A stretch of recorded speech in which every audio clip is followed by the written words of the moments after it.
Hello mga kakawali. Magandang gabi. Tara, samahan niyo magluto.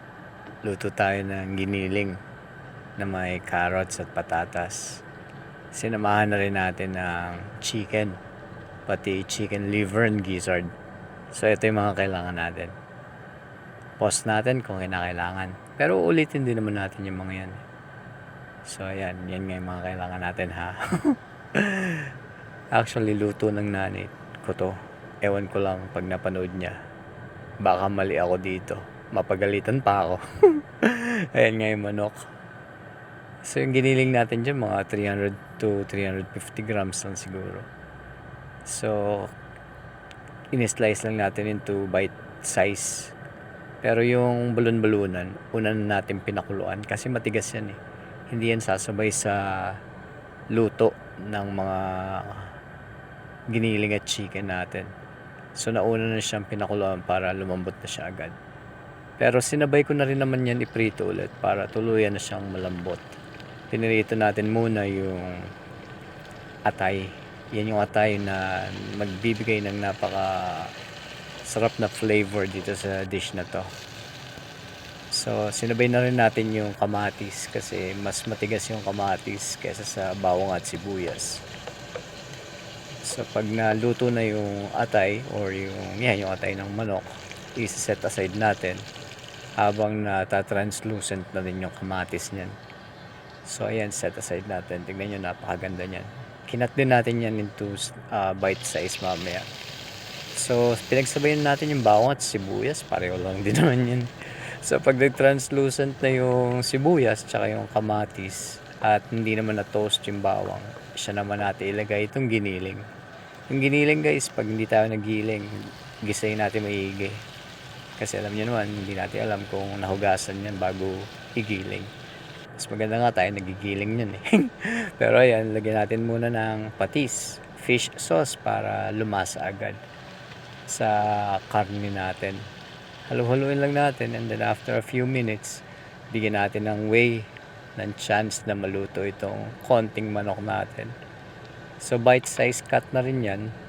In-slice natin into bite size pieces. Baliktarin lang. And then pag nabaliktad natin, nilagyan natin ng broth cubes. Optional yan. Nasa sa inyo na. Nilagyan din natin ng water. Pakuluan natin hanggang maluto na yung manok at yung giniling.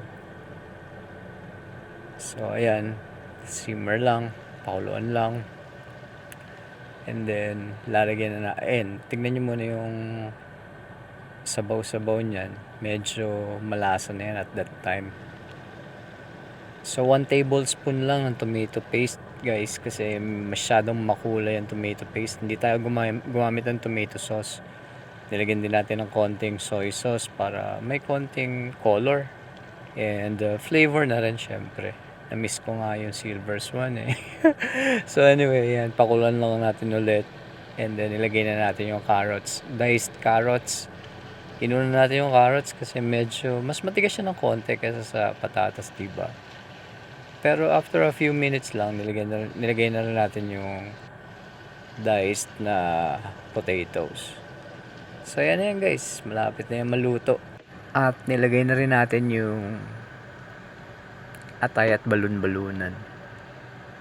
And then syempre titikman natin kung kulang sa panlasa nyo, dagdagan natin ng patis tsaka ng asin at paminta. Parating sa dulo na yung asin at paminta para doon natin malaman kung kulang pa or tama na. Ayan guys, tara, ready na yan i-serve. Actually pwedeng pang handaan yan. Nung bata pa kami, parati nagluluto ang nanay ko niyan. Yun nga, pero walang carrots at patatas. Tanggalin yung carrots at patatas, lagyan nyo ng sausage o kaya hotdog. And then, lagyan nyo ng quail eggs. Naku, napakagandang tignan yan. At kung walang carrots at patatas yan siguro, talagang nagmamantika yung dish na yan. So, ayan guys, ready na yan i-serve. Kung umabot kayo sa part ng video na ito, like the same guys, say yummy yummy naman. Yan, umuusok-usok pa guys. So, ano ba? Please like and share and follow me for more guys. And up next pala, meron tayong salad dyan. Gumawa tayo ng DIY na vinaigrette. Siyempre, nanood tayo ng video. Explorer nga, di ba? So, gumawa tayo ng apple cider vinaigrette na may mustard.